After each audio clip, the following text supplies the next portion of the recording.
Hi everyone, in today's video, I'm going to be sharing with you some tips on how to host an outdoor gathering that is coronavirus conscious.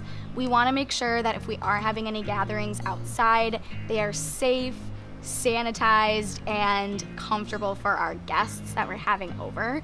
So I'm going to show you some things that I've been doing when I'm hosting. So I've been hosting gatherings of about 5 people or less. And even that is a pretty big undertaking to get everything prepared and set up properly.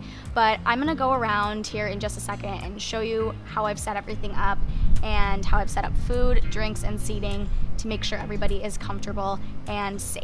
A couple things you want to keep in mind when you are about to host a party is number 1, how many people you're going to be having over, and number 2, what time of day you're going to be having them over, since it definitely is more labor intensive right now to host a gathering during a traditional mealtime, because you're probably going to be the one who has to prepare all the food, plate it yourself, so that not everybody is going around touching everything. So that's something to keep in mind. If you are going to have a gathering and you are a little bit overwhelmed, a good idea would be to have it in the afternoon between lunch and dinner. So just have people come over for drinks and some light snacks, or after people have dinner, come over in the evening and again, either just do drinks or do some little nibbles for people to have while they're here. When figuring out how many people you're going to have over, the first thing that you're going to want to consider is what the government is stating is safe for your area. It's changing all the time. It's different for everybody. So make sure you know what the guidelines are. If it's 10 people or less, 25 people or less, whatever it may be, make sure you're sticking with those guidelines.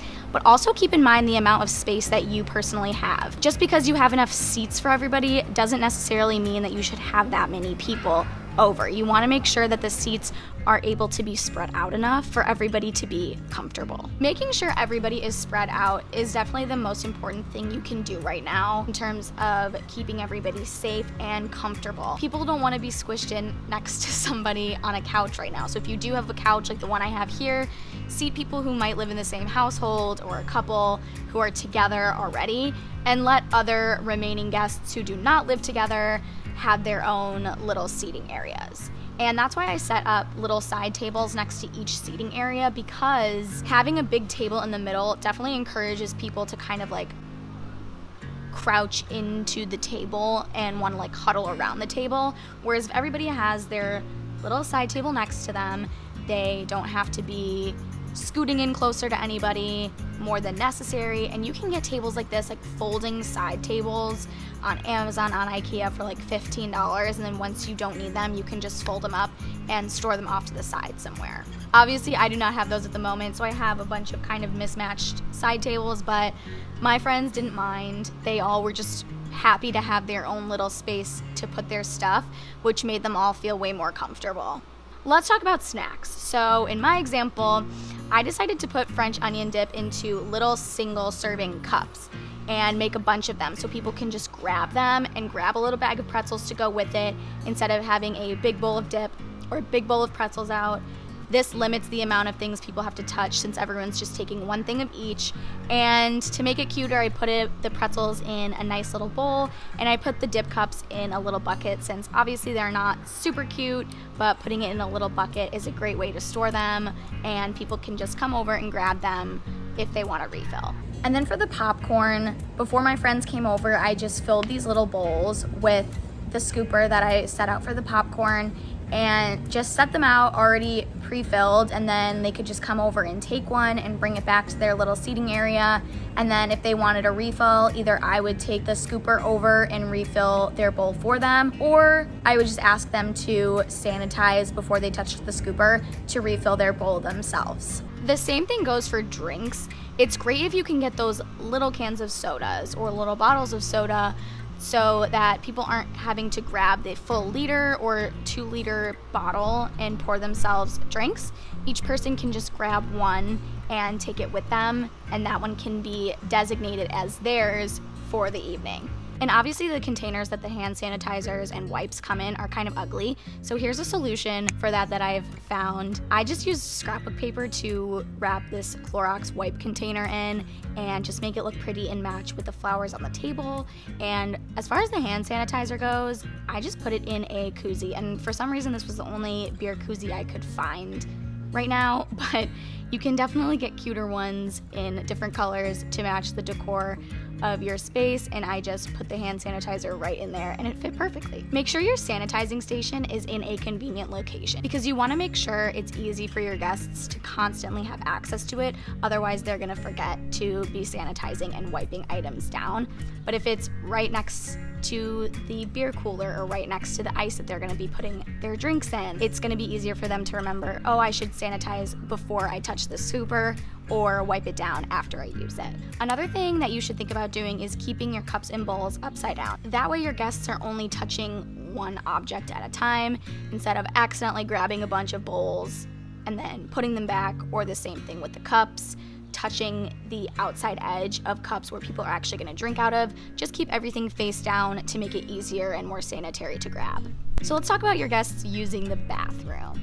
And the safest thing to do if your guests are going inside your home is to have them put their masks on before they go in. So I actually saw a Washington Post article about this. Instead of having your guests feel a little bit awkward about asking about the bathroom rules, you can put a little sign on the door going into the bathroom or on the mirror inside of the bathroom asking them to please wipe down anything they touched on their way out, and of course keep their mask on until they come back outside.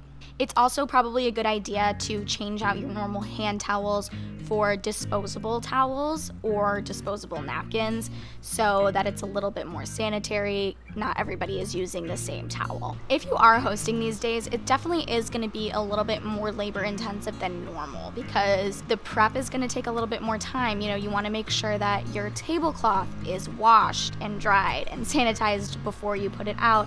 You're going to have to wipe down any surfaces, so any tables or the handles of chairs or anything that people are going to be putting drinks into. Make sure that those ice buckets are fully sanitized. Make sure all the scoopers that you have are sanitized and disinfected so that when people are coming over, everything is completely safe for them to use. You also might need to be a little bit more on top of getting people drinks or refilling the chip bowl so that people aren't touching anything that they don't need to be touching. If you're gonna have a big ice bucket that people are gonna be putting drinks into, make sure that they are sanitizing their hands before they're sticking their hand in the ice bucket, digging around to find something to drink, which is why you wanna make sure that that sanitizing station is in a very convenient location so that it's top of mind before anybody touches anything communal to sanitize their hands or wipe it down after use. And of course, keep a trash can close by, because if people are using extra wipes or extra napkins, you want to have somewhere for them to put it right away instead of leaving it around on a table or on somebody's seat. You want to make sure that they can dispose of it right away. Also, don't forget to have fun. That's the whole point of this, is to relax a little bit, and hosting can be very stressful, so you want to make sure that you are still having fun even if you're hosting. So don't forget the music, don't forget the little lights, the fun decor, and enjoy all the hard work that you put into planning this get-together. So that is it for today's video, you guys. I really hope you learned something from this video and can utilize some of these tips if you are planning on having a get-together with family or friends throughout the summertime. If you liked this video, please give it a thumbs up and subscribe to my channel, and I will see you in my next video. Bye!